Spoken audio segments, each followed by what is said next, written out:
I remember in one of our escape journey that we explaining, there was a child soldier that was with us, and he was promised we'll come and pick him later. And because of how difficult it is, now you're starving, you're dehydrated, you're hungry, you can still hear the gunshots. There's ambushes. So this young man, people were tired of carrying him, so he was left on the tree. And he was promised we'll come and pick him 50 meters away as I walk. And others, when I look behind, he picked his gun and fired the bullet in his head. And he collapsed on the ground and the skull was coming out. And I look at him, not shocked. I understood because that same voice that telling him to do so has been convincing me in the journey. I dedicate this song to the common people, caught in the middle of this common evil. I wish the world was a little bit fairer. Time to start looking. Tell us a little bit about your life and your story. Well, I was born in South Sudan, and that is during the time when my country was at war with itself. And then it was Sudan. And that war reached the core of my family. So all my aunties died during the war. From my mom's side, all my uncles. From both sides, only 2 are alive. Then by the age of 7, my father gave me out and told me I'm going to go to school in Ethiopia. And it was a difficult journey. And I ended up becoming a child soldier there. Yeah, and we're recording this in the second week of January, right around the anniversary of the referendum a few years ago where South Sudan began to work towards its independence. And so while this happened when you were a child, the struggle towards independence, the struggle for political autonomy, it's fresh. It's not something that is in really history. It's something that your community remains living with today. So, Emmanuel, as a child, you experience, being a part of a war. What does, your teenage years look like? You eventually become a refugee. You leave South Sudan. How does your story continue? Well, my teenage lives began here. So Here in Nairobi. Here in Nairobi. We came here probably when I was 12 or 13, 14. I think 1993. We were in a place called Juba. And in Juba, escape was planned.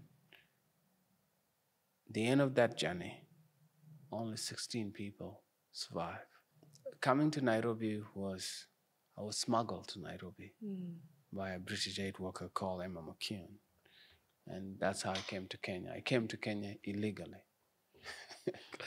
Yeah. I will say this is not an easy interview to do because so many times when we hear these stories of conflict and war, it's easy to divorce ourselves from the story. But I'm looking at you. I'm sitting next to you. I hugged you a moment ago. And I can't help but also feel the weight of your story as I'm talking to you. So first, I want to say I'm sorry for what you experienced. Secondly, I want to thank you for having the courage to share it. Because even if we talked for 3 and 4 hours, we wouldn't be able to share everything. But I do want to understand why it's been important to you to share your story. At what point did you decide that this is a story that had to be shared?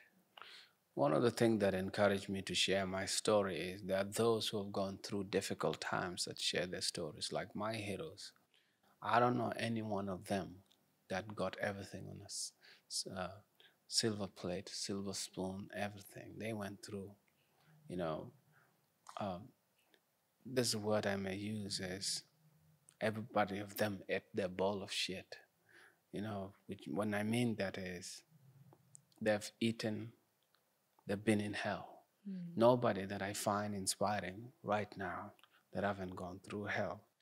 And so because of their stories that have been brought to me, it actually allowed me to open my story. Because even in my healing journey, what helped me were the stories of people. Like if you want to gain courage, go and listen to the stories of people who never had courage before and learn how they gain courage. Yeah. So when you expose yourself to that, then you'll create a belief in your mind. And because the belief is reinforced by consistent information that are repetitive in a different way. And so that's what helped me to be able to start a new life.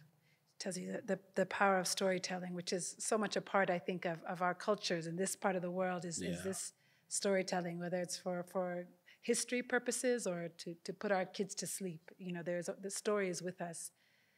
Let's go back to your story. You are, as a young child in the war, several years. You now begin this journey to Wat, is that right? Wat? Very few of you survive, and you've told some of the stories of what you experienced in that journey: severe hunger, watching friends die.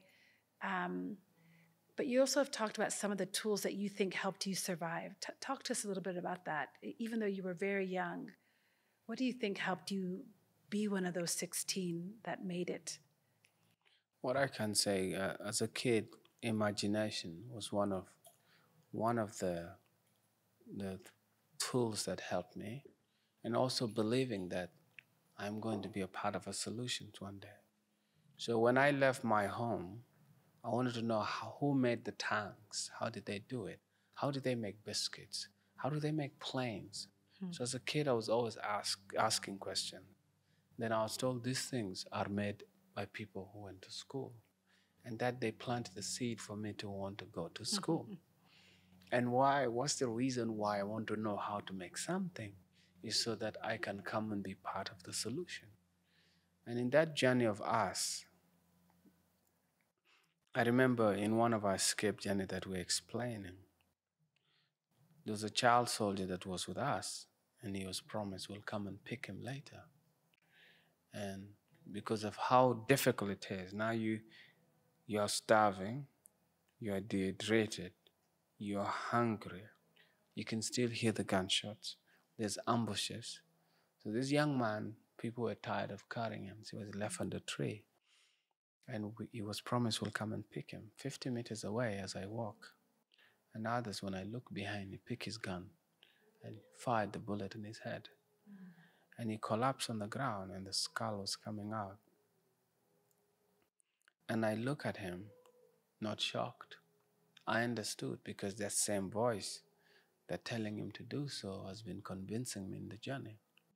But what helped me not to do so was I was hiding in my imagination. And so I wanted to be a part of a solution. I discovered I can imagine the future negatively and destroy me, or hide myself in the imagination. Where do you think that came from, though? Is that a part of how your parents raised you? Do you think it's just your own, who you are? I just discovered as a kid, like, that is where your head gets into, and then it brings other stories. It creates stories about the future of how you life. And then I think everybody has it. Yeah. And then I said, I want to smile more. I want to look at the future because I found it exciting. But also it's the questions I used to ask people. How do you get there? Oh, because every kid wants to do something. And you nurture that through stories, through bringing heroes. And so at this point of my journey, I remember this before, when there was no water, we wake up in the morning and wipe our hand on the grass and lick it several times. We drank our own urine for survival. But now here the situation became more intensive, whereby that young man took his life. My left toe was cut, and it was rotten and it's painful. And every time I take a step, it's painful. Now here I am, I'm hungry. I'm starving, I'm dehydrated. And I remember standing in one spot and try to access my imagination. It did not show me. It didn't come. It just showed me the worst of the future. Then I tried to see if I can go to the past and draw anything from the past that could motivate me in the moment. There was nothing. Then when I look at my present at that time, I remember it was so difficult to take in what is there. The reality was there. You're starving, you're hungry, you're dehydrated, your foot is hurting. My past, my future, and the present collided negatively. And I discovered from now as I could, when your future, your present, and the past collide negatively, at one moment you lose hope. Yeah. And when I lost hope, the voice convinced me. And I took my gun, I tried to cock it with my right hand, it was difficult. I cock it with my foot, and I closed my eye, and I fired the bullet. Now the bullet failed. The bullet did not come out. And I was left shocked in that moment. It's one of the stories that I never want to tell until I discovered by listening to other people's stories that your lowest point in life is directly proportional to your strength. And so then I began to come out courageously to tell this part that I attempted not only once, but several times to take my life. But this part of my journey laid the strongest foundation. What happened is, in that silence, what reminded me that I'm alive was the pain of my foot coming back. You know that kind of pain that you feel, that you can feel in your brain. It's not a headache, but you've stepped, the pain goes and you feel it. That's what the message, that's what crushed my hope. But at this moment, a voice in my head told me, you are here for a reason. Then I picked that line and I said, I believe I've survived for a reason. And for that reason, I'm going to stay alive. And so I repeated that line over. And as a kid, you can pray to your mom, God, or whatever. I did many prayers, I speak. But that line, that word that assured me that I'm here for a reason, I picked that belief. And when I said it over and over, my body was charged. I took the first step. The pain was still there. But because I was possessed by the belief that I'm here in this world for a reason, I got a complete different energy. I was starving before, but now the words, I discovered something that I learned this from my mom before, that if anything bad happened to you, say 10. If somebody says something bad to you, say 10 things good. Say 10 good things to yourself immediately. And so picking that line, that I'm here for a reason, I found that it could be God, it could be an angel speaking to me, but I just believed it. And I repeated it over and over. Your teenage years approach, and now the war ends, and you're not in the war per se. I guess I'm thinking about now when you get to Kenya eventually, you must have now been facing new challenges as well. Yes. Yes. So I guess I want to hear also about kind of what does that next chapter of your life look like? Because the war does not end per se when you leave, right? The war continues, but somehow you're able to escape. You're smuggled into Kenya.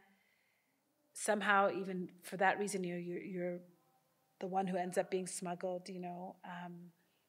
You end up in Kenya. You end up in school. What challenges then do you face in that next chapter of your life?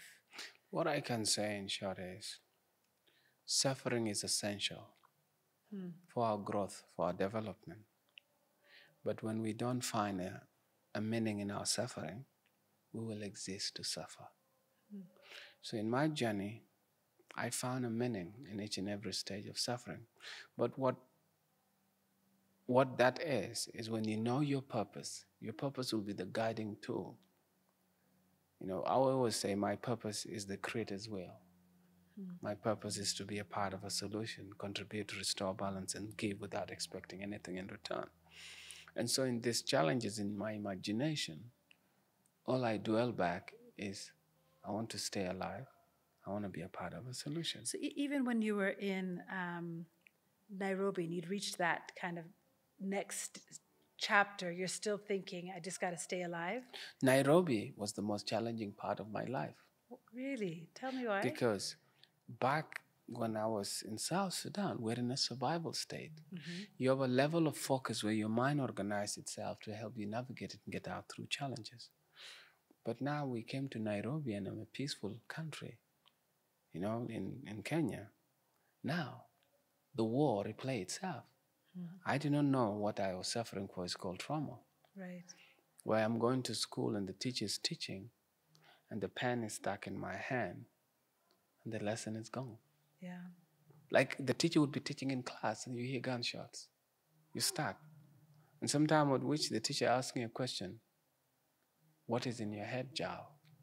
So how did that give me pressure? I was in Brook House. The lesson will go so quickly. I ended up repeating one class 4 times.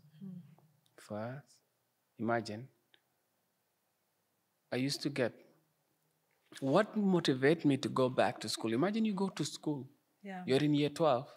You're in year 12 at that point. You So that fail. you're supposed to be at the end, yeah. Those were the year 12 one were the less difficult one. Okay. But from when I was 14, 13, that's when the trauma was really heavy because I was getting kicked out of school. Yeah. But now in my 20s, 20-something, I kind of like figured out a way to survive. But still. But you were not getting formal help. No, there was no formal help because one thing a lot of people don't know, trauma shut down the faculties of our mind that are responsible for doing difficult stuff. Yeah. Logical, reason, mathematics, all the most challenging thing. It occupies a lot of mental space. Of course. The only way to expand it is through stories, through dance, through music. Then when you get a moment to expand it, then you can face difficult stuff. It took me a while, but what helped me in that process is that same belief that I'm here and I'm going to be a part of the solution. I remember I was given, I think in year 11 at one time, I was given a grade called UN. What does that mean? To me, I thought it was United Nations. And somebody laughed at me, no, it's not United Nations. It means unclassified, ungraded. Wow. So you are below fails. So you are a useless kid. Oh. You'll never be anything. So you know how African people are. Yeah. So I locked myself in a room that I am below fail. So the negative voice come and tell me how terrible, how useless I am. But I've learned how to speak back and say, look, it's just because I don't know. I did not grow up like a normal kid. So that's why I'm like this. But I believe I'm going to be a part of a solution. Yeah. Physics, chemistry, biology, and English shall not define my life. I'm going back to school. So went to Brook House. Next year, I get a UN. Couple of D. Not being able to go to year 13. The next. But one time when I sat in this room and I said, I just want to go back to fail. Just to fail. My goal was to fail. If I cannot pass UN, let me just go and fail at least. Wow. So I failed, I was happy. I gave myself another goal. I got an E, got DSC. Eventually, with the power of belief, because when you believe something, it changes your psychology, it even changes your immune system. It changes your entire body. Yeah. So because of believing and having that purpose, I finally got my D, C's, and E's, went to University of Westminster, and my brain began to change. Because when my brain was beginning to change, I can absorb more information. Yeah, of course. At university, I was able to get 100% maths, 19% physics. So in terms of that same principle that I believe I've survived for a reason is what I applied. You know, you go to a studio, the producers don't believe you. But you believe that you want to do it. Yeah. So you apply your imagination. So what I find now, like how to hack into your mind easily is, what is it you want to create? Can you imagine it? When you imagine it, believe it, and go and find out. I wanted to be a rapper. I imagined myself on the stage singing. I went to the studio. I was kicked out. You cannot rap. I go and find out, how can I rap? Then I go and practice. Then now I can rap. So let's pick the story there. I mean, you have, a beginning of life that very few people can appreciate truly. And then you have this incredible music career that's still ongoing. You just released your 7th album. Congratulations. Thank you. Shanga, so everyone can find it right now. Tell us how music became your path. How did it become the tool that you use both to push out a message of peace, to heal? You talk about arts and music as being a tool for healing, and also, as a vehicle to talk about South Sudan, to talk about Nairobi. Nairobi features beautifully, actually, in the Shanga video that's out, which is gorgeous, shot in downtown Nairobi. So tell us, how music becomes a vehicle for so many parts of your story. I mean, if you're a musician, you're gifted. If you look sound, it's part of the creation. I've been trusted with sound. It's everywhere. Everything is musical. And so it's the only thing that speaks to our mind, our soul, our cell system, and can influence us without even us knowing. And so now I have 7 albums out, and I'm going to continue to create more music. Before, I never knew I could. I didn't know that this gift was given to me. But even though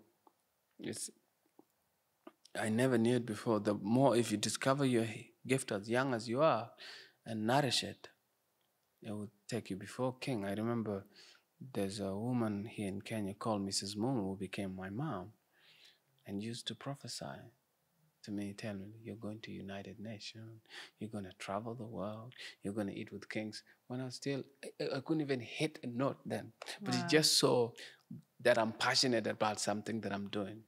And it's true, and you have. And I spoken in Congress, at United Nations, at G8. Everything that she said happened. Yeah. So what has shaped and influenced your music? Who are your greatest influences as you think about the music that you've been creating the last many years? What happened is there's the old school singers. Like? If you go to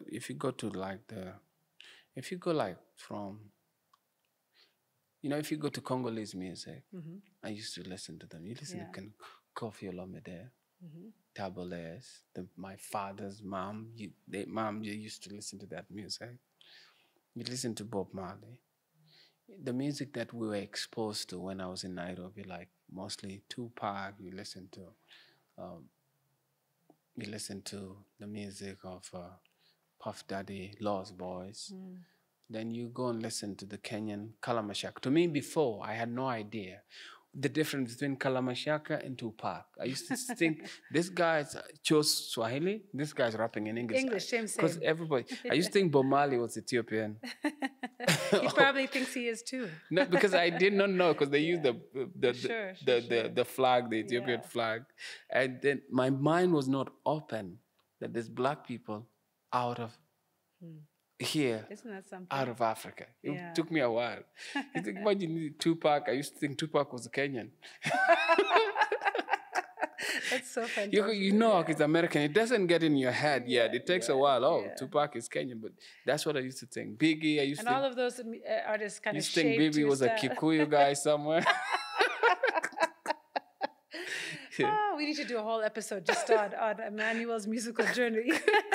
So now I'm more open. Now I was exposed to Lucky Dube. South African music was really good. Then now exposed more to Nigerian, like Fela Kuti. Then you go to more like Angelique Kidjo. I didn't know even Angelique. I just think Angelique Kidjo was Kenyan. Well, it's interesting what you say, because I think that the power of what you're saying is that music is universal. It transcends so many boundaries. It gives us something that actually nothing else can give us. It becomes ours. Yeah. It becomes ours. And your music now has become a part of our culture and our fabric, and it's become a part of our message. In Shanga and all your previous work, We Want Peace, you put out a message to actually encourage this very principle for everybody to own a piece of the story, right? To own our part in the solution that you've been trying to create since you were very, very young. So I guess as we wrap this up, I have 2 more questions for you. One, how are you creating peace with your music? Let me start there. So the first piece is in me. What is that feeling that I want to project? Because my traumatic experience took my peace away. I was not able to see. I was a bitter kid. I'm here in Kenya, going to school. My plan, one of my biggest plan was to learn how to be a pilot and go back to war. Yeah, I hated Muslims and Arabs, but Kenya opened my mind and made me see things differently. And so the peace that was in my heart, because here there are many tools that can help manage people. Going to the church was a good thing. Listening, there was a show called Kubamba by Biggie Smalls. There was another show on Hope FM. So now I created time that I'm going to listen to these positive people, that have something to say. So those things helped planted peace back into me. But the most of the work was to clean myself, to rewire my brain. When I've done that cleaning, now that's what I'm pouring out. Absolutely, yeah. And because I have that peace, you can only push what you desire. What is the burning?